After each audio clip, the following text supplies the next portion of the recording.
Visakha fishing harbour సమీపంలోని ఓ welding దుకాణంలో gas cylinder పేలిన ఘటనలో 3 మృతి చెందారు. మరో 3 కొన ఊపిరితో ఆసుపత్రిలో కొట్టుమిట్టాడుతున్నారు.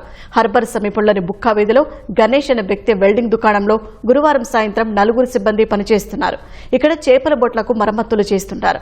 వెల్డింగ్ చేస్తుండగా ఓ సిలిండర్ పేలి దుకాణంలోని సామాగ్రి చెల్లాచెదురైంది. క్షణాల్లో మంటలు చెలరేగాయి. ఈ ప్రమాదంలో 45 ఏళ్ల గణేష్ శ్రేణుల శరీర భాగాలు మాంసపు ముద్దల్లా చుట్టుపక్కల ఎగిరిపడ్డాయి.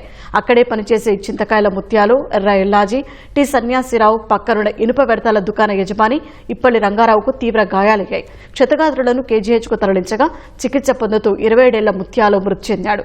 ఎల్లాజీ, రంగారావు, సన్యాసిరావుల పరిస్థితి విషమంగా ఉన్నట్లు వైద్యులు తెలిపారు. ఘటనా స్థలంలో ఎల్పీజీ గ్యాస్తో పాటు ఆక్సిజన్ సిలిండర్లు పడి ఉన్నాయి.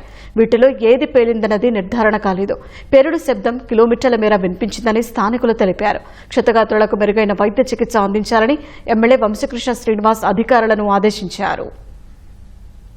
అన్ని ఎల్డింగ్లు ఇక్కడ చేస్తూ ఉంటారు. సుమారు 1 year అయినట్టుంది గణేష్ కూడా స్టాప్ పెట్టి. సో అనుకోకుండా సిచ్యువేషన్ జరిగింది కాబట్టి అన్ని విధాలా కూడా వాళ్ళకి కేజీహెచ్లో ఉన్న వాళ్ళకు మంచి వైద్యం అందే విధంగా చనిపోయిన కుటుంబాలకి ప్రభుత్వం అండగా నిలబడి ఆదుకుంటుందని తెలియజేస్తా ఉన్నాం.